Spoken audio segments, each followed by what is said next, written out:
Live.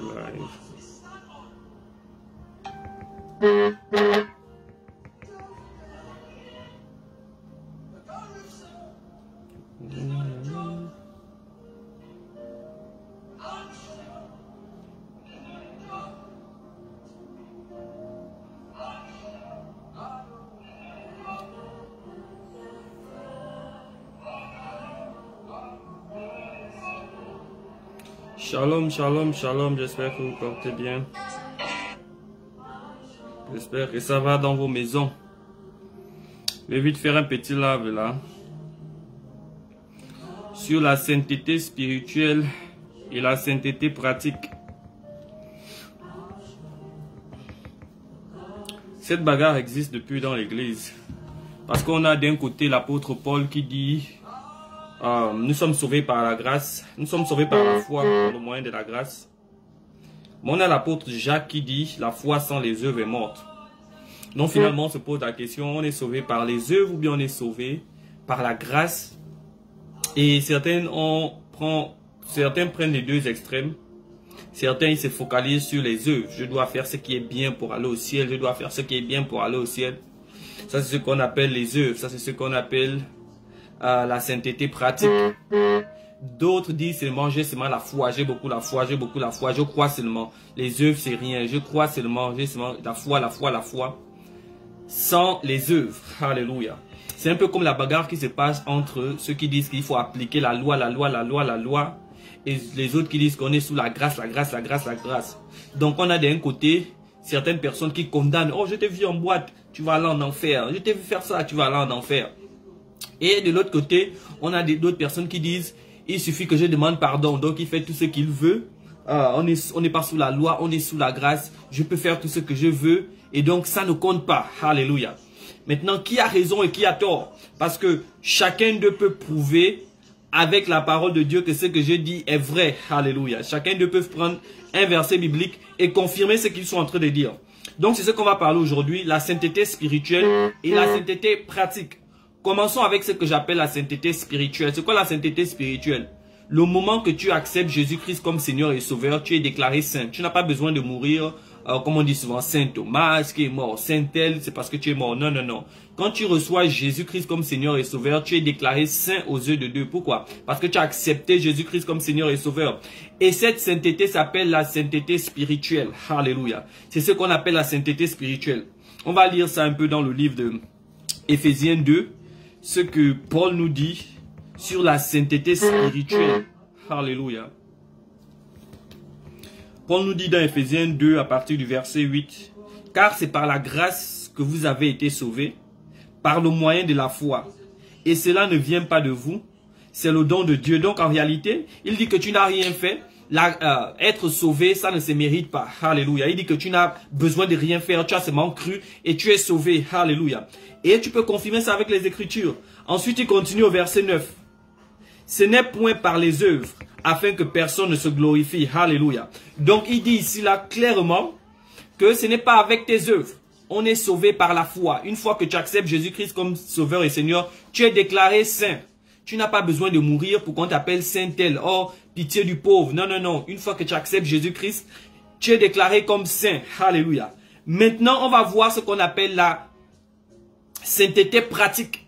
Parce que ta sainteté spirituelle, elle est momentanée. C'est-à-dire le moment où tu acceptes Jésus-Christ comme Seigneur et Sauveur, tu reçois la sainteté spirituelle. C'est ainsi que le brigand sur la croix, il n'a pas eu besoin de faire d'œuvre. Il n'a pas été baptisé du Saint-Esprit, baptisé d'eau. Il a accepté Jésus-Christ sur la croix. Et directement, il a reçu la sainteté spirituelle. Alléluia. Maintenant, c'est quoi la sainteté pratique? La sainteté pratique, en réalité, c'est pour confirmer la sainteté spirituelle. Alléluia. La sainteté pratique, c'est pour confirmer la sainteté spirituelle. C'est vrai que tu as été sauvé par grâce, tu as été sauvé par la foi. Mais maintenant que tu as été sauvé, tu dois confirmer que tu es sauvé. Ça veut dire quoi? Quelqu'un ne peut pas naître dans un pays, grandir dans ce pays sans parler la langue de ce pays. Alléluia. Si tu nais aux États-Unis, 1 an, 2 ans, 3 ans, 4 ans, 5 ans, 6 ans, 7 ans, même si tu es fan, même si tu es espagnol, même si tu es chinois, tu vas forcément parler l'anglais. Alléluia. Donc c'est ça. Quand tu es sauvé spirituellement, ça vient automatiquement avec les œuvres. Tu ne peux pas être sauvé spirituellement sans avoir les œuvres. Alléluia. C'est à cause de ce que Jacques va plus loin en disant, la foi sans les œuvres est morte. Alléluia. Donc on va lire ça. Dans Jacques 2 à partir du verset 8. Vous allez voir ce qu'il dit. Jacques 2 à partir du verset 8. Si vous accomplissez la loi royale, selon l'écriture, tu aimeras ton prochain comme toi-même. Alléluia, vous faites bien. Mais si vous faites acception de personne, non, je ne pense pas que c'est ça. Alléluia, je vais descendre jusqu'au verset 14, je pense. 14. 15, 16. Et que l'un d'entre vous, Jacques 2, 16, et que l'un d'entre vous leur dise, allez en paix, chauffez-vous et rassasiez-vous, que vous leur donniez pas ce qui est nécessaire au corps. C'est pas ça, on va descendre au 17. Il en est ainsi. Au 17, il en est ainsi de la foi. Si elle n'est pas accompagnée des œuvres, elle est morte en elle-même. Alléluia. Donc il dit quoi? La foi que tu as reçue, le salut que tu as reçu en croyant seulement en Jésus-Christ, ça ne suffit pas. C'est un peu comme quelqu'un qui dit, je suis né aux États-Unis, j'ai fait 20 ans là-bas, alléluia, et il ne parle pas l'anglais. Ce n'est pas possible. Alléluia. Ta foi doit être accompagnée des œuvres. Retournons même dans le verset qui dit, on est sauvé par grâce. Vous allez voir ce qu'il dit plus loin. Parce que je me suis rendu compte que souvent on s'arrête un peu plus tôt, au lieu de lire tous nos versets. Car nous sommes son ouvrage. Descendons un peu plus. Car c'est par la grâce que vous êtes sauvés, par le moyen de la foi. Et cela ne vient pas de vous. C'est le don de Dieu. Ce n'est point par les œuvres, afin que personne ne se glorifie. Ok. Car nous sommes son ouvrage, ayant été créés en Jésus-Christ pour des bonnes œuvres. Alléluia. Nous avons été créés en Jésus-Christ pour des bonnes œuvres. Donc, tu n'es pas sauvé par tes bonnes œuvres. Alléluia. Mais tu es sauvé pour produire des bonnes œuvres. Alléluia. Je vais le redire. Tu n'es pas sauvé par tes bonnes œuvres, mais tu es sauvé pour faire des bonnes œuvres. Donc, faire les bonnes œuvres n'est que la résultante de ton salut. Alléluia. Faire des bonnes œuvres confirme ce que tu es déjà. Donc, si tu n'as pas les bonnes œuvres, en réalité, tu n'es pas sauvé. Alléluia. Les gens vont dire, ici, là, ce n'est pas question de perfection. J'aimerais toujours le dire. Quand je dis faire les bonnes œuvres, nous ne sommes pas parfaits. Mais, dans Galates 5, 22, on nous parle des fruits de l'esprit. Tu dois pouvoir manifester les fruits de l'esprit à un certain niveau de ta vie en Christ. On est en Christ, mais après on grandit. Tu ne peux pas demeurer bébé spirituel en Christ. Alléluia. Il y a des choses que tu dois déjà savoir après 1 an de vie chrétienne, après 2 ans de vie chrétienne, après 3 ans, après 4 ans, après 5 ans, après 6 ans. Alléluia. Donc c'est ça ici. Il dit ici là que nous sommes sauvés, alléluia, par la grâce, par la foi. Mais notre salut doit nous amener à produire les œuvres. Pourquoi? Parce que quand Christ nous sauve, il s'attend à un résultat.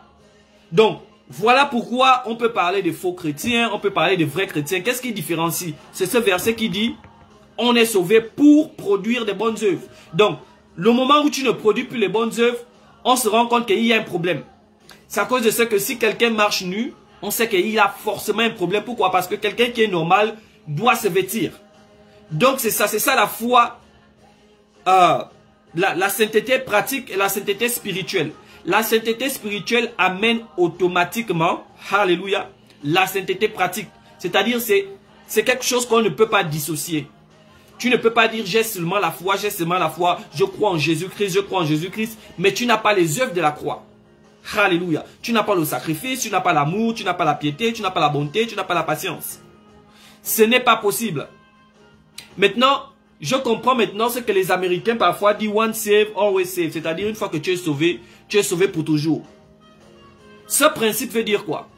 Il y a des personnes qui pensent qu'ils sont sauvés mais ils ne sont pas sauvés. Alléluia.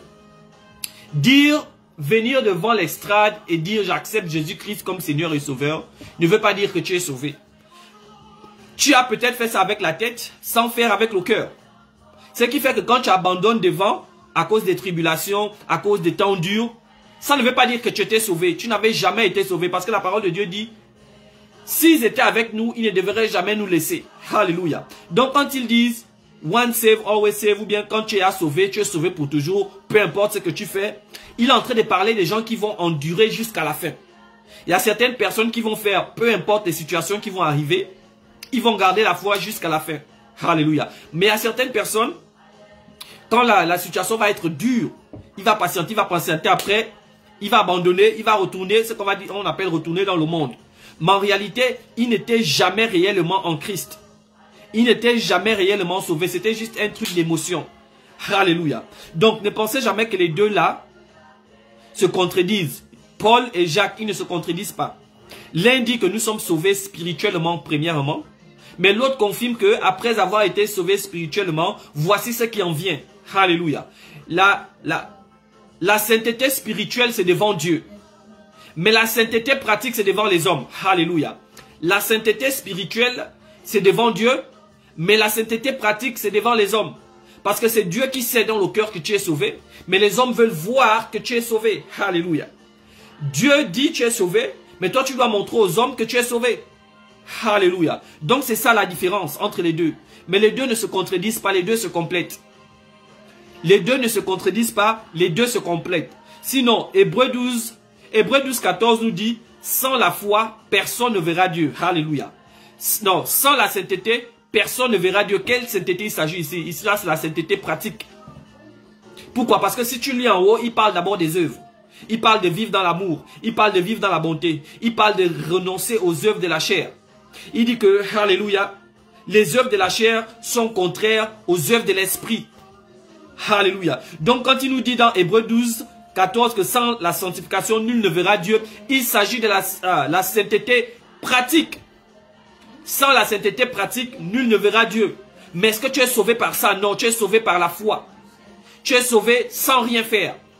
Mais tu es sauvé pour faire. Alléluia. Tu es sauvé sans rien faire, mais tu es sauvé pour faire. Donc, on est sauvé en croyant seulement, mais on continue d'être sauvé en faisant. Alléluia. C'est ainsi que tu ne peux pas dire à quelqu'un, je suis sans faire. Alléluia. Tu ne peux pas dire, je suis chrétien sans avoir les œuvres du christianisme. Parce qu'en réalité, on ne dit pas qu'on est chrétien, on vit la chrétienté. C'est comme un sportif. Un sportif ne dit pas qu'il est sportif. On voit par ses œuvres qu'il est sportif. Il se lève le matin, il part à la gym. Alléluia. Un entrepreneur ne dit pas à la bouche, je suis entrepreneur. On va voir ce qu'il entreprend. On va voir qu'il résout les problèmes. C'est ça un entrepreneur. Tu peux venir nous dire tout le temps, à la télé, dans tous les réseaux sociaux, je suis entrepreneur, mais tu entreprends quoi? Alléluia. Tu peux venir nous dire, je suis footballeur international, professionnel. Tu joues dans quel club? Alléluia. Tu viens dire devant, je suis chrétien, je suis. Où sont tes œuvres? Oh, j'ai la foi, je crois, je pense que Dieu c'est à l'intérieur. Oui, Dieu c'est à l'intérieur, mais les hommes doivent pouvoir voir ta foi palpable. Alléluia. Donc les deux ne se contredisent pas. On est sauvé par la foi. Tu crois seulement, tu es sauvé. Ça, c'est ce qu'on appelle la sainteté spirituelle. Mais ensuite, à ta sainteté spirituelle, il y a ce qu'on appelle la sainteté pratique. Alléluia. En tant que chrétien, il y a une certaine conduite que tu dois avoir. Parce qu'il doit bien y avoir une différence entre un docteur, alléluia, et celui qui est malade. Il doit avoir la différence entre un docteur et un fou. Il doit avoir la différence entre un docteur et quelqu'un qui n'est pas docteur. Alléluia, ça la pratique. Tout le monde peut se lever un matin pour venir dire que je suis un policier. Tu peux même porter les habits de policier, alléluia, mais il y a une seule chose qu'on va te demander, ta carte. Une fois que tu montres la carte, ça va confirmer que tu es policier. Alléluia. C'est comme un policier vient pour t'arrêter. Il est habillé en habit de policier. Alléluia. Tu sais que c'est un policier, mais quand il va montrer la carte, ça va confirmer qui il est. Mais bien avant de montrer la carte, il était déjà policier. Il est policier, mais quand il montre la carte, ça confirme qui il est. Alléluia. Ça confirme qui il est. Mais bien avant de montrer, il était déjà. C'est pour dire quoi? Avant que tu poses une bonne œuvre, avant que tu ne dises rien que ce soit, tu es déjà chrétien. Mais par ta vie, par ta conduite, ça va confirmer qui tu es. Alléluia. Donc, il n'existe pas un chrétien sans les œuvres. Et ici, là, ce n'est pas la perfection, comme je le dis. En tant qu'homme, nous sommes toujours susceptibles de tomber. On est toujours susceptibles de faire des erreurs. Alléluia. Parce que nul n'est parfait. Mais maintenant, si tu te plais dans ce que tu fais, alléluia, il y a un problème. Est-ce que tu es réellement sauvé? Est-ce que tu es réellement sauvé? Alléluia. Parce que si tu étais sauvé, la parole de Dieu nous dit, on a été sauvé pour produire des bonnes œuvres. On est sauvé pour produire des bonnes œuvres. Mais on n'est pas sauvé par nos bonnes œuvres. Donc les bonnes œuvres sont la résultante de notre salut. Alléluia. Il faut faire la différence entre la conséquence et la cause. La cause de notre salut, ce n'est pas nos œuvres. Parce que si c'était nos œuvres, personne ne pouvait être sauvé. Personne n'est parfait.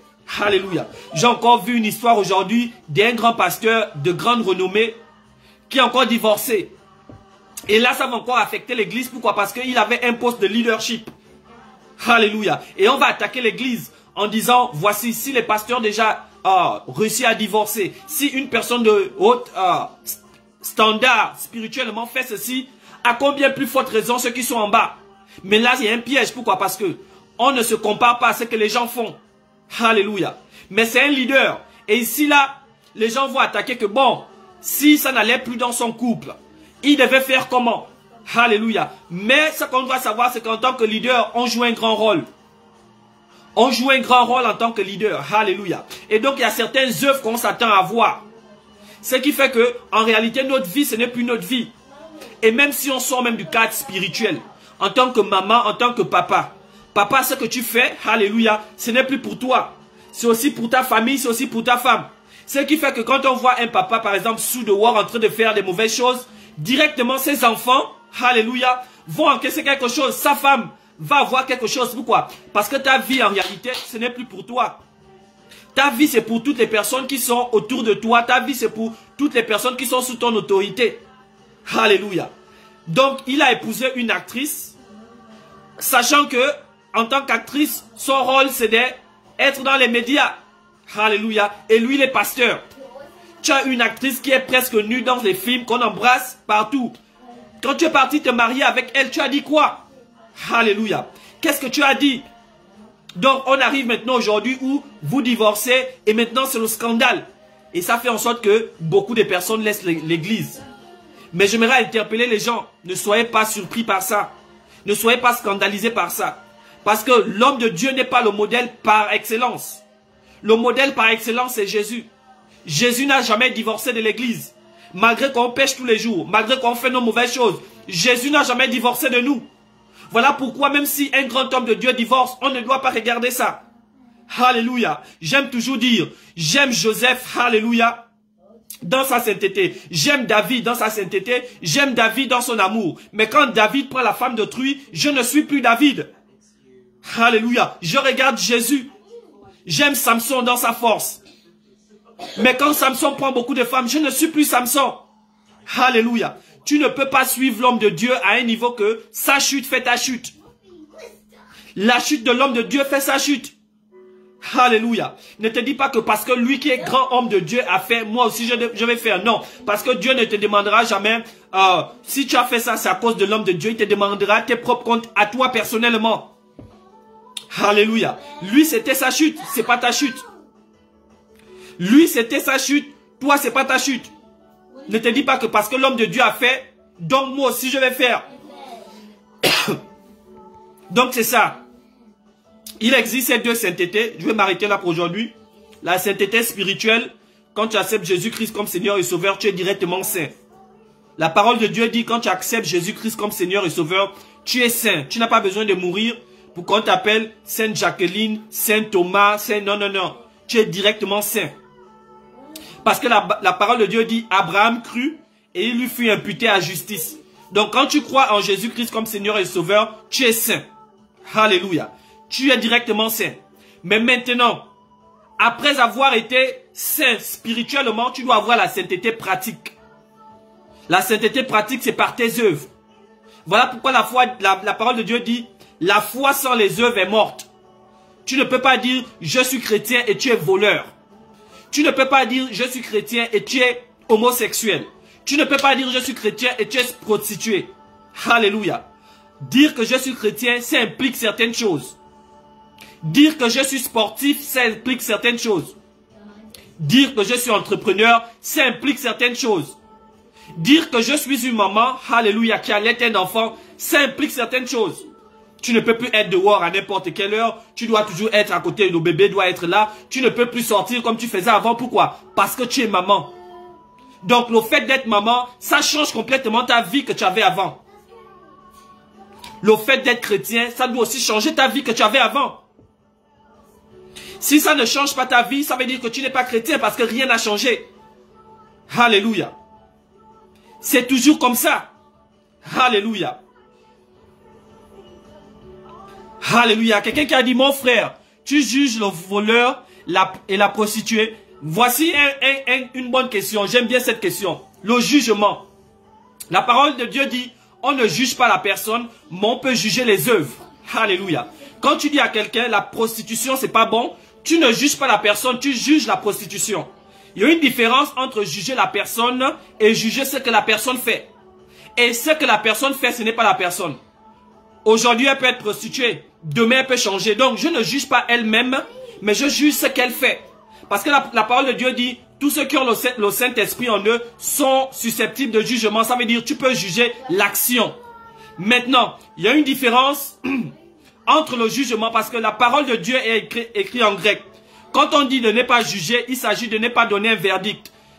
Je prends un exemple. Quand tu pars à la cour, au tribunal, quand tu dis celui-là est coupable, ça c'est ce qu'on appelle un jugement qui donne un verdict. Mais quand tu dis à l'autre, le voleur, c'est pas bien, tu es en train de dire le vol au fait n'est pas bien. Parce que la parole de Dieu dit, si tu vois ton frère dans l'erreur, tu dois lui ramener à la raison. Alléluia. Donc c'est ça, alléluia. Tu ne juges pas la personne, mais tu juges les œuvres de la personne. C'est un peu comme ton enfant. Tu vois que ton enfant vole, mais tu sais que c'est pas bien pour lui. Tu ne vas pas lui laisser en disant, ah, si je dis, alléluia, on va me dire que je juge. Et c'est le problème qu'on a ici aux États-Unis. Pourquoi? Parce qu'aux États-Unis, on dit, tu ne dois pas juger la personne, tu ne dois pas juger. Donc tu vois que ton fils est en train de devenir pédé, tu vois que ta fille est en train de devenir homosexuelle, tu ne dois rien dire parce qu'on va dire, tu juges. Non, non, non, non. Tu ne juges pas la personne, tu juges l'action. Et ça fait que quand tu juges l'action, tu peux corriger. Alléluia. Tu juges l'action, mais tu ne juges pas la personne. Parce que nous tous, autant que nous sommes, c'est vrai que certains ne sont pas pédés, nous ne sommes pas homosexuels, nous ne sommes pas peut-être pas voleurs, mais on a forcément quelque chose de défaillant. Et peut-être qu'on ne vole pas au grand niveau, mais peut-être qu'on triche dans nos taxes, peut-être qu'on vole un peu quelque part. Alléluia. Donc nous tous, nous sommes des voleurs peut-être à un niveau. Nous tous, nous sommes peut-être prostitués à un niveau pour ceux qui sont dans les couples. Peut-être que parfois tu demandes ton homme, si tu veux qu'on sorte aujourd'hui, tu me donnes l'argent. Ça peut être une forme de prostitution. Donc, ici là, je ne juge pas la prostituée parce que cette même prostituée, elle peut être une prophétesse demain. Mais si elle est prostituée, je suis en train de dire la prostitution n'est pas bien. Si tu es voleur, le vol n'est pas bien. Alléluia. Toi-même, en ta personne, je ne te juge pas. Mais je juge ce que tu fais. Alléluia. Donc c'est ça. Sachez que tout chrétien doit avoir la sainteté pratique. Tout chrétien doit avoir la sainteté pratique. Hébreux 12, 14. Sans la sanctification, personne ne verra Dieu. Il s'agit de la sainteté pratique. Donc je vais m'arrêter là aujourd'hui. Que Dieu vous bénisse abondamment. Alléluia. Si tu vois ton fils dans l'erreur, il faut lui dire ça c'est pas bien. Alléluia. Si tu vois ton fils dans l'erreur, dis que c'est pas bien. Si tu vois ta soeur dans l'erreur, dis que c'est pas bien. Si tu vois ton frère dans l'erreur, ne te dis pas que on va dire que je juge. Tu ne juges pas ton frère, tu juges son action. Tu ne juges pas ton frère, mais tu juges son action. Alléluia. Tu ne juges pas ton frère, mais tu juges son action. Il y a quelqu'un qui... Alléluia. Donc c'est ça, il faut savoir ça. Je vais retourner dans ce verset.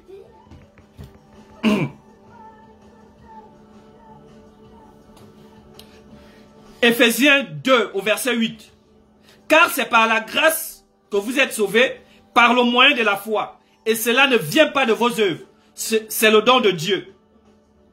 Ce n'est point par les œuvres, afin que personne ne se glorifie. Mais regardez ce qu'il dit plus loin. Car nous sommes son ouvrage, ayant été créés en Jésus-Christ pour des bonnes œuvres. Donc, tu n'es pas sauvé par tes bonnes œuvres, mais tu es sauvé pour avoir des bonnes œuvres. Tu n'es pas sauvé par tes bonnes œuvres. Tu es sauvé pour produire les bonnes œuvres. Donc ton salut, alléluia, doit avoir des bonnes œuvres accompagnées. Je reprends ça.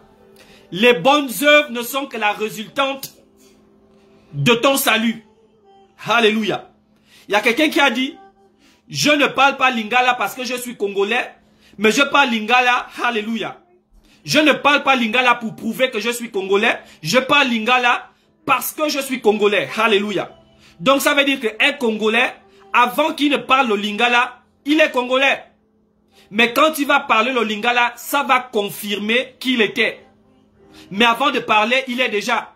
Alléluia. Donc un chrétien qui vit dans la sainteté, ce n'est pas pour montrer aux gens qu'il est chrétien. Un chrétien qui vit dans la sainteté, c'est pas pour montrer, c'est pour confirmer. C'est comme ta bénédiction, quand on dit celle, alléluia, ta bénédiction. Dieu t'a déjà béni, mais tu dois confirmer. En quoi faisant? En travaillant, alléluia, en priant, en t'appliquant. Et je parlais même de ça avec un frère. Le problème c'est que, on se dit que Dieu nous a bénis, donc je n'ai plus rien à faire. Et ça fait quoi? Tu es assis à la maison, tu ne reçois rien. Pourquoi? Parce que il y a les deux trucs. La sainteté spirituelle et la sainteté pratique. Il y a la part de Dieu et la part de l'homme. Tu ne peux pas vivre sur cette terre en pensant que tu n'es que spirituel. Voilà pourquoi certaines sœurs, quand elles donnent sa vie à Jésus-Christ, elles ne s'entretiennent plus. Et tu t'étonnes que tu finis sans jamais te marier. Tu dis que c'est la sainteté. Non, non, non. La sainteté n'est pas contre la propreté. La sainteté n'est pas contre le travail. Alléluia. Normalement, quand tu te convertis, tu dois exceller. La Bible qui ne t'amène pas à l'excellence, ce n'est pas une vraie Bible. Si tu étais dernier de ta classe, quand tu deviens chrétien, tu dois être parmi les tops. Tu dois gagner à l'école. Parce que Jésus-Christ veut qu'on excelle en toutes choses. Comment les gens seront impactés si on est médiocre dans ce qu'on fait? Comment les gens seront impactés si on est médiocre dans ce qu'on fait? Tu ne me donnes pas l'envie de me convertir, ma soeur. Tu te ressembles déjà à un homme. Tu ne me donnes pas l'envie de me convertir. Alléluia. Mon frère, avant que tu ne te convertisses, tu avais les moyens à l'école. Maintenant que tu es converti, tu n'as plus les moyens. Pourquoi? Parce que tu trichais. Mais maintenant que tu ne peux plus tricher, tu dois déjà étudier, tu n'as plus les moyens. Alléluia. Et les gens s'étonnent que pourquoi quand telle personne n'était pas en Christ, il excellait. Mais maintenant qu'il est en Christ, il n'excelle plus. Alléluia. Donc il faut faire cette différence. Dieu n'est pas contre l'excellence, au contraire. Il veut qu'on excelle dans toutes choses. Mais c'est parce qu'on a trop laissé tout entre les mains de Dieu. Sans savoir qu'il y a la part de Dieu et la part de l'homme. La part de Dieu, c'est de faire tout ce qui est impossible. Mais la part de l'homme, c'est de faire tout ce qui est possible. Si tu as besoin d'un travail, ta part, c'est de te lever, rédiger ton CV et aller déposer. Ça, c'est ta part. Maintenant, la part de Dieu, c'est de faire en sorte que là où tu es parti déposer, s'il y a des mauvaises personnes, s'il y a des vampireux, ou bien Dieu peut faire qu'on t'embauche. Mais le travail ne viendra jamais te trouver à la maison. Et c'est ça le problème. Le travail ne viendra jamais te trouver à la maison. Tu dois te lever, aller trouver le travail. Maintenant, Dieu va te supporter dans ce que tu es parti. Mais si tu attends que le travail vienne te trouver à la maison, c'est pourquoi tu es pauvre toute ta vie. Parce que tu dis que je suis béni. Je suis béni. L'Éternel a déjà déclaré. Mais tu ne fais que dire tu es béni, tu n'as rien dans les poches. Ça, c'est quel genre de bénédiction? Alléluia. Je suis béni, je suis béni. Je crois, je crois, je crois, je crois. Mais il n'y a rien de concret. Pourquoi? À cause de ce que je suis en train de parler là, la sainteté spirituelle. C'est là où on s'est arrêté. On s'est arrêté aux dons spirituels. Sans savoir que les dons spirituels là, c'est pratique. Pourquoi? Parce que nous sommes des hommes. L'homme, nous sommes faits de Dieu, on a une partie spirituelle et une partie charnelle. Tu as une partie spirituelle et une partie charnelle, si tu ne le savais pas. Ça cause de ce que tu manges aussi. Fais un peu 50 jours sans manger. Tu vas voir si tu vas rester en vie. Donc tu dois lire la Bible, mais tu dois aussi manger du pain. La parole de Dieu dit, l'homme ne vivra pas que de pain seulement, mais de toute parole qui sort de la bouche de Dieu. C'est-à-dire quoi? L'homme ne vivra pas de pain seulement. Donc il vivra aussi de pain. L'homme ne vivra pas de pain seulement. Donc il vivra de pain aussi. Voilà pourquoi ta spiritualité, tu dois accompagner ça du pratique. Dieu t'a déjà béni, mais il veut voir aussi que tu participes. Est-ce que vous savez que Dieu peut tout faire, mais il ne veut pas tout faire? Dieu peut tout faire dans ta vie, mais il ne veut pas tout faire. Il veut que tu participes au bonheur. C'est à cause de ça que les bénédictions ne viennent jamais te trouver à la maison. Tu dois te lever et aller faire. Tout ce que tu as, alléluia, ça ne vient pas te trouver à la maison. Tu dois te lever et aller. Maintenant, Dieu bénit. Vous avez une parole populaire qui dit, aide-toi et le ciel t'aidera. Alléluia. Aide-toi et le ciel t'aidera. Aide-toi et le ciel t'aidera. Alléluia. Mais en réalité, cette manière de dire, ça a deux parties. Parce que quand on dit aide-toi et le ciel t'aidera, c'est comme si on dit que ce sont d'abord tes efforts, après c'est Dieu. Ça c'est la partie où je n'aime pas ça. Alléluia.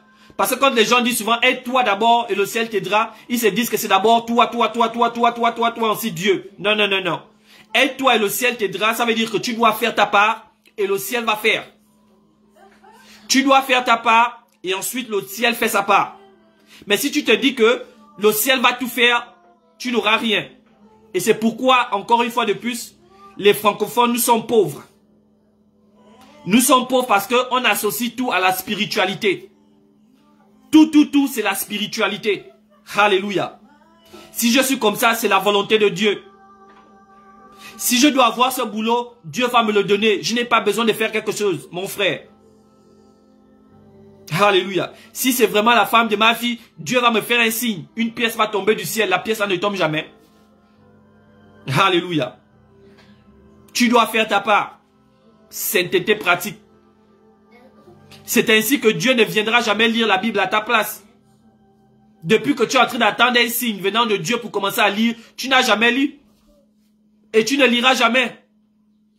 Parce que le signe là, ça ne va jamais venir. Alléluia. Tu es charnel, tu es aussi spirituel. Le signe là ne va jamais venir. Le boulot que tu attends là, ça ne va jamais venir te trouver en case. Tu dois t'élever. Tu dois aller vers ça. Si tu ne t'élèves pas, ça ne vient pas. Alléluia. Tu vas toujours aller te jeter à la mer après les bacs que tu ne fais que rater. Parce que le bac, c'est deux entités. Le travail et le spirituel aussi. Si tu penses que en jeûnant et en priant tous les jours, sans étudier tes leçons, tu vas gagner le bac, tu vas toujours faire qu'échouer et tu vas accuser Dieu. Tu vas aller te jeter à la mer des lions bas. C'est pas grave. On pleure, on boit le café noir et on avance. Parce que le Saint-Esprit ne te donnera jamais ce que tu n'as pas étudié. S'il fait ça, c'est la tricherie. Dieu n'est pas un tricheur. Pour faire en sorte que tu n'as pas étudié, tu n'as rien fait, tu partais seulement dans les jeûnes, les prières, les prédications, tu ne regardais pas le journal, tu n'étudiais pas tes mathématiques. Maintenant, le jour de l'examen, tu te dis que Dieu fait en sorte que je puisse trouver. Tu trouves quoi? Si tu ne connais pas 1 plus 1, c'est 2. Tu penses que c'est le jour de l'examen que tu vas connaître que 1 plus 1, c'est 2. Donc, tu dois étudier et Dieu fera en sorte que ce que tu as étudié peut venir à l'examen. Parce que l'examen, c'est plusieurs trucs. Pendant toute l'année, on a étudié beaucoup de choses. Alléluia. Maintenant, pendant ce qu'on a étudié, on ne sait pas ce qui va venir. Voilà pourquoi la majorité du temps, on étudie souvent tout, on fait des choses. Mais maintenant, si tu as la chance que ce que tu maîtrises, si tu maîtrises les racines carrées, ou bien tu maîtrises Pythagore, et c'est ce qui vient, tu as la chance. Ça, c'est là où Dieu agit maintenant. Mais toi, tu dois d'abord étudier. Si tu n'étudies pas, même si tu jeûnes un jeûne de 50 jours à sec, sans manger ni boire, sous le soleil, tu vas toujours rater les examens. Parce que tu as raté quoi? La sainteté pratique. Et ça, c'est dans tous les domaines de la vie. Je dis bien tous les domaines de la vie. Il n'y a pas un domaine de la vie où ce que je suis en train de parler là peut échapper. Il n'y a pas un domaine. Il n'y a pas un domaine de la vie où ça là, ça peut échapper. Pourquoi? Parce que ta vie ne t'appartient pas à toi seul. Tu vis dans une communauté. Et c'est ça le problème ici aux États-Unis parce qu'on dit qu'on doit laisser les gens faire ce qu'ils veulent. Tu peux faire ce que tu veux dans ta maison. Tu peux marcher nu dans ta maison. Mais une fois que tu sors de ta maison, tu es dans ce qu'on appelle la société. Tu ne peux plus être nu. Pourquoi? Parce qu'il y a des gens qui sont là. Voilà pourquoi quelqu'un qui marche nu, on l'appelle quoi? Un fou. Pourquoi? Parce qu'il y a un système qui reconnaît, ça c'est un fou, ça c'est une personne normale, ça c'est un policier, ça c'est un docteur, ça c'est un professeur, alléluia, ça c'est un pasteur, ça c'est tel, ça c'est tel. Donc, si tu ne connais pas ça, alléluia, et tu vas venir dans la société en disant, je peux m'habiller comme je veux, ça ne vous regarde pas, si je marche nu, tu ne comprends rien. Et voilà pourquoi on est à cheval dans cette société des États-Unis. Là où une mère voit que son fils est en train de devenir homosexuel, il est en train de devenir pédé, elle dit qu'elle ne peut pas parler, sinon on va dire que je juge, c'est sa vie, il doit décider. Non, non, non, non, non. Il n'y a pas de c'est sa vie. Il n'y a pas de c'est sa vie. Tu dois l'aider à faire le bon choix. Tu dois dire ce que tu fais, c'est pas bien. Même si on va te traiter de tous les noms, il faut savoir que tu ne seras jamais aimé par tous. Et si tu es aimé par tous, tu as un problème.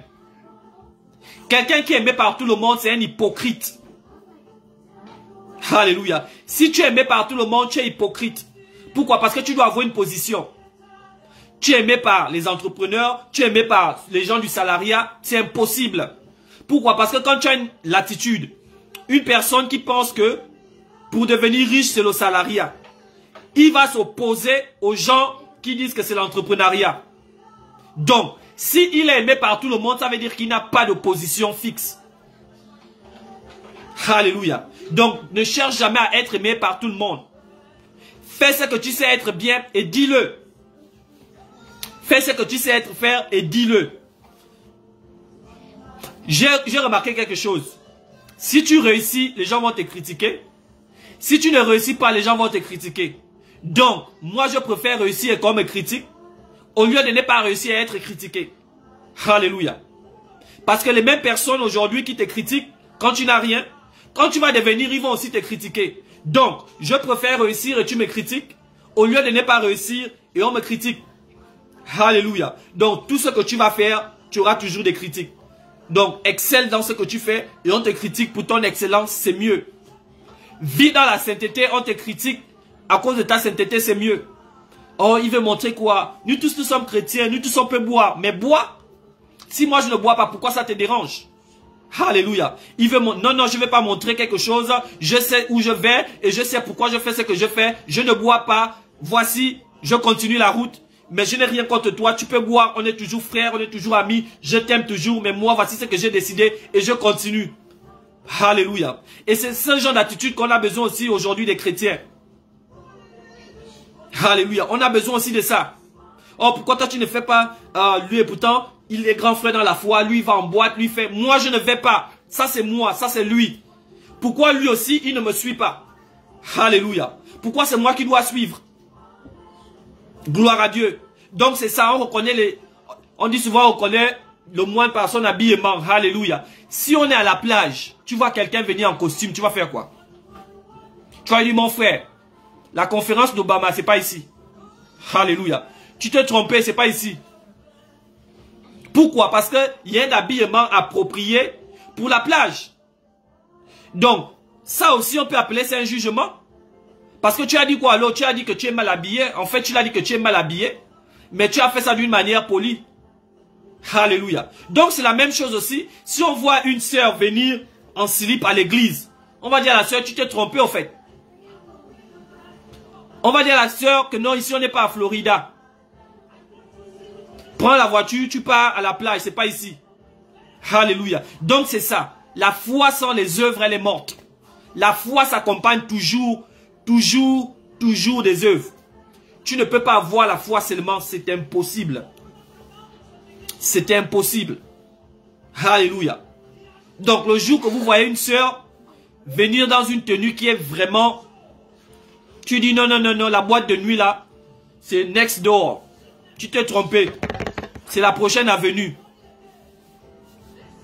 Alléluia. On va dire que est-ce que Dieu regarde l'habillement, il regarde le cœur.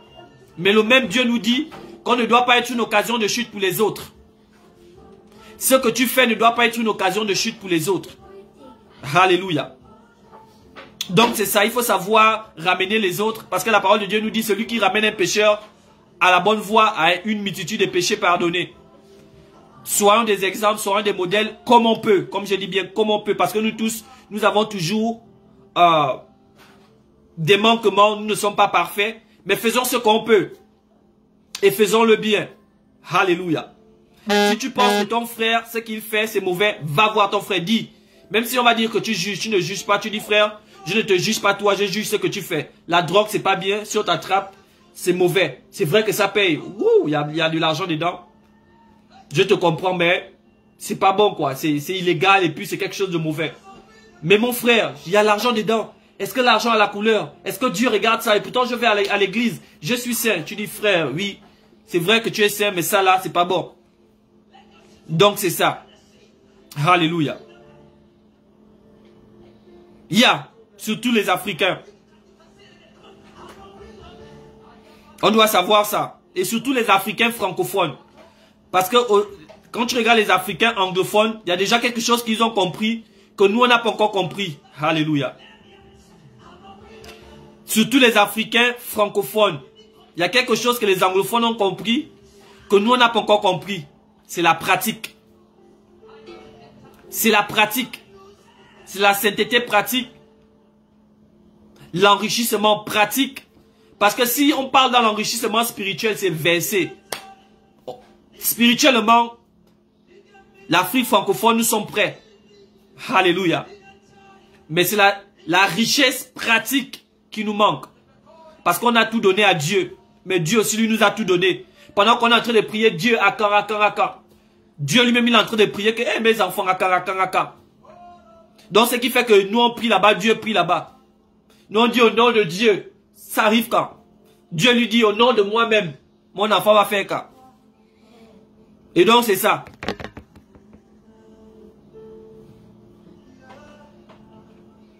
« 1 Corinthiens 2,15 » L'homme spirituel au contraire juge de tout et il n'est lui-même jugé par personne. C'est le verset là qui montre qu'on est capable de juger. Pourquoi? Parce qu'on a le Saint-Esprit. Et quand je dis juger là, c'est pas juger la personne. Juger les œuvres de la personne. Parce que la parole de Dieu nous dit, on reconnaît un arbre par ses fruits. Si tu veux savoir que ça c'est un manguier, il faut que tu enlèves le fruit et goûter. Ou bien regarder. Tu vas savoir que ça c'est un manguier, ça c'est un cocotier, ça c'est un papayer. Alléluia. Maintenant si tu pars devant un manguier et tu vois les atangas, il faut savoir que tu es dans le vampire. Alléluia. Soit tu es à Lemba où il y a le vampire, ou bien chez les marabouts. Donc c'est ça, on reconnaît un arbre par ses fruits. On reconnaît un arbre par ses fruits. En tant que chrétien, il y a des fruits qu'on attend de toi. Galates 5, 22. La tempérance, la bienveillance, la maîtrise de soi, l'amour, le pardon. Alléluia. Donc c'est ça. C'est ça. Il faut avoir la spiritualité. Alléluia. Il faut avoir la sainteté pratique. Il faut avoir beaucoup la pratique. Parce que c'est la pratique qui nous rend matures. Et c'est même par la pratique qu'on grandit. Pourquoi? Parce que c'est au fur et à mesure que tu rencontres certaines situations, alléluia, que tu es capable de grandir dans la foi. Pourquoi? Alléluia. Parce que ton test d'aujourd'hui sera un témoignage demain. Je prends un exemple. Une femme qui a toujours accouché, mais il y a une autre femme qui est stérile. Elle cherche un enfant. Toi, tu n'es pas bien placé pour dire à cette femme que non, continue à croire, Dieu va te bénir. Non, non, non, non. Certaines personnes veulent souvent dire, je te comprends. Tu comprends à un niveau, parce que tu n'as jamais été dans la situation. Mais une femme qui a été stérile pendant 10 ans, après Dieu l'a bénie d'avoir un enfant, elle est mieux placée pour dire à une autre femme que moi aussi je suis passé par là. C'est à cause de ça que Dieu nous donne le témoignage. C'est à cause de ça que Dieu nous fait passer par des situations. Comme je l'ai dit, ta vie ce n'est pas pour toi. Les situations que tu vis, ce n'est même pas un peu pour toi. C'est pour les autres. Si tu crois que c'est pour toi, tu as tout échoué, tu n'as pas encore compris. L'argent que Dieu te donne, c'est pas pour toi, c'est même pas pour toi en fait. Seulement tu vas bénéficier des fruits. C'est un peu comme ton don. C'est comme un docteur, un footballeur, un athlète. Quand tu es docteur, premièrement, quand tu fais des études de médecine, c'est pas d'abord pour te guérir premièrement. C'est d'abord pour guérir les gens. Maintenant, en guérissant les gens, tu vas avoir un salaire. Maintenant, c'est le salaire là qui va te bénéficier. Tu vas pouvoir faire ce que tu veux. Mais premièrement, ce que tu fais, c'est pour les autres. Donc, les Américains disent, no testimony. Because you need to have a testimony. It's good to rely on other people's testimony, but at one point you need your own. You need your own testimony. This is why God is allowing you to go through what you're going through right now. Hallelujah. Because God knows that if you rely on people's faith, you will never make it to the end. Never. Because at one point, you're going to stop. The Bible talks about the parable of the sower. That's exactly what I'm talking about. Hallelujah. So you can't rely on people's faith. You need to have your own faith. You can't stand on people's shoes. You need to have your own shoes. Hallelujah. So you need to have faith that knows how to do. Your faith needs to move from here to here. From your head to your heart. Without that, you're done. Hallelujah. Proverbe 28:5. Les hommes livrés au mal ne comprennent pas ce qui est juste. Mais ceux qui cherchent l'Éternel comprennent tout. Hallelujah. Pourquoi? Hein? Pourquoi? Parce que c'est l'Éternel qui nous donne la puissance de comprendre. Ce qui fait que, en réalité, ceux qui n'ont pas Christ, on ne doit même pas les juger. Pourquoi? Parce qu'ils ne font que manifester ce qu'ils connaissent. C'est un peu comme un crabe. Si tu as envie de sauver un crabe et que tu mets ta main, il va faire que te mordre. C'est ça qu'il sait faire. Tu vas faire, aïe, j'ai envie de t'aider, j'ai envie de t'aider. Mais c'est ça qu'il sait faire. Il est en train de donner son meilleur. Un buveur ne sait que boire. Alléluia. Ici, on nous parle de l'homme spirituel. L'homme spirituel est conduit par le Saint-Esprit. Voilà pourquoi la parole de Dieu dit, fais de l'Éternel tes délices et il te donnera ce que ton cœur désire. Donc, en réalité, si tu fais de l'Éternel tes délices, alléluia, tes délices deviennent les délices de l'Éternel. Et donc, en réalité, tu feras ce que l'Éternel veut. Je veux le redire. Fais de l'Éternel tes délices, il te donnera ce que ton cœur désire. Quand on dit qu'il te donne ce que ton cœur désire, c'est parce que tu as fait de l'Éternel tes délices, donc directement, ce que ton cœur va désirer, ce sont les trucs de Dieu. Si tu es tout le temps dans la parole, ce que ton cœur va désirer, c'est quoi? Faire le bien aux gens. Ce que ton cœur va désirer, c'est quoi? Marcher dans la sainteté. Ce que ton cœur va désirer, c'est quoi? Construire des orphelinats, construire des hôpitaux, créer des business pour aider les autres, pour aider tes frères, pour aider ta génération. Alléluia. Donc en réalité, dire que je prie et demander à Dieu ce que je veux, c'est impossible. Tu ne demandes pas à Dieu ce que tu veux. Tu vas demander à Dieu ce qu'il aura mis dans ton cœur. Alléluia. Tu vas demander à Dieu ce qu'il aura mis dans ton cœur. Donc fais de l'Éternel tes délices et il te donnera ce que ton cœur désire. Alléluia. Demandez tout. J'aime la parole là. Demandez tout ce que vous voulez et Dieu va vous donner. Mais depuis là, tu ne fais que prier que ton oncle meure, il ne meurt jamais. Pourquoi? Parce que dans le plan de Dieu, c'est qu'il devient prophète. Et donc tu ne fais que prier pour qu'il meure, il ne meurt pas. Pourquoi? Parce que Dieu ne te donne pas ce qu'il veut. Dieu te donne ce qu'il a accompli, ce qu'il sait qui est bon pour toi. Parce que si Dieu nous donnait ce qu'on voulait, on ne devait même plus être beaucoup. Tu connais combien de gens veulent que tu meurs depuis? Alléluia. Si Dieu nous donnait seulement tout ce qu'on demandait. Il y a des jours où tu veux rester tranquille. Mais il y a des gens qui vont toujours venir t'énerver. Tu regardes la personne, tu dis que celui-là, si je pouvais même te... tu devais disparaître. Tu es en train de conduire pour toi, tu vois quelqu'un qui vient, tu freines. Oh! Tu insultes la personne que...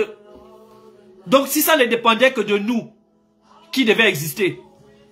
Voilà pourquoi on s'aligne avec ce que Dieu veut. Tite 2:12, elle, la grâce, nous enseigne à renoncer à l'impiété et aux convoitises, alléluia, mondaines, et à vivre dans le siècle présent, selon la sagesse, la justice et la piété, alléluia. Gloire à Dieu. Donc c'est ça, je ne voulais pas être long aujourd'hui, mais c'est toujours comme ça, et j'aime le Saint-Esprit. Parfois tu te dis, je viens faire 5 minutes, mais il ne fait que te tirer, il ne fait que te tirer, alléluia, parce que il y a quelqu'un qui doit comprendre quelque chose. Il y a quelqu'un qui doit comprendre quelque chose, alléluia. Et c'est ça la grâce. La grâce de Dieu qui est contraire à la loi. La grâce de Dieu nous amène à aimer Dieu, à mettre la parole de Dieu en pratique par amour et non par peur. La loi, c'est quoi? La loi, c'est si tu ne fais pas, Dieu va te punir. Si tu ne fais pas, Dieu va faire ceci. Mais au contraire, dans la grâce, on comprend que Dieu nous a tellement bénis qu'on l'aime et on applique ce qu'il veut par amour, non pas par peur. Alléluia. Donc c'est ça. C'est ça la grâce. Elle nous enseigne à renoncer à l'impiété. Ça veut dire que c'est comme quelqu'un qui vient aujourd'hui, te donne 5 millions. Tu n'as rien fait. Tu demandes, mais pourquoi tu me donnes les 5 millions? Il te dit, non, non, je veux seulement que tu puisses avoir ça. Tu dis merci. Cette personne qui t'a donné 5 millions, s'il te dit de faire quelque chose, je t'assure que tu vas faire. Surtout si la chose est bonne. Et donc c'est ça la grâce. On comprend qu'on est sauvé non pas par nos propres œuvres. On comprend qu'on est sauvé parce que Dieu a donné son Fils unique afin qu'on soit sauvé. C'est ce qui fait que quand Dieu te dit fais quelque chose, tellement tu te rappelles que, oh la grâce, tu es obligé de faire. Par amour, pas même par obligation. Tu te sens obligé de faire par amour. Et ça te fait renoncer aux œuvres de la chair personnellement, c'est-à-dire tu n'as rien à faire. Ça coule quoi. Alléluia. Soyez pleinement bénis. Que Dieu vous bénisse abondamment. Ayez la sainteté spirituelle. Ayez aussi la sainteté pratique. Ayez Dieu, mais travaillez aussi. Priez chaque jour. Jeûnez quand vous pouvez. Lisez la parole de Dieu. Mais levez-vous aussi le matin. Allez-y travailler. Levez-vous, créez de la richesse. Levez-vous, vivez dans la sainteté. Il faut lire la Bible. Il faut faire ta part. Mais il faut aussi laisser la part de Dieu. Alléluia. Que Dieu vous bénisse. On est ensemble. Abonnez-vous à la page. Alléluia. Partagez le direct autour de vous. Afin que quelqu'un qui pense que Dieu va tout faire. Afin que quelqu'un qui croit. Alléluia. Que tout va venir d'en haut. Puisse écouter ce message. Et peut-être c'est ce qui lui manque pour se lever et aller déposer ce dossier. Peut-être que c'est ce qui lui manque pour se lever et commencer à prier. Peut-être que c'est ce message qui lui manque. Alléluia. Pour rentrer dans cette prochaine dimension. Peut-être que c'est ce qui lui manque. Peut-être que c'est ce message qui lui manque. Alléluia. Abonnez-vous à la page pour ne rien manquer. Que Dieu vous bénisse. Bonne journée pour ceux qui sont dans la journée. Et bonne nuit pour ceux qui sont dans la nuit. On est ensemble. Shalom dans vos maisons.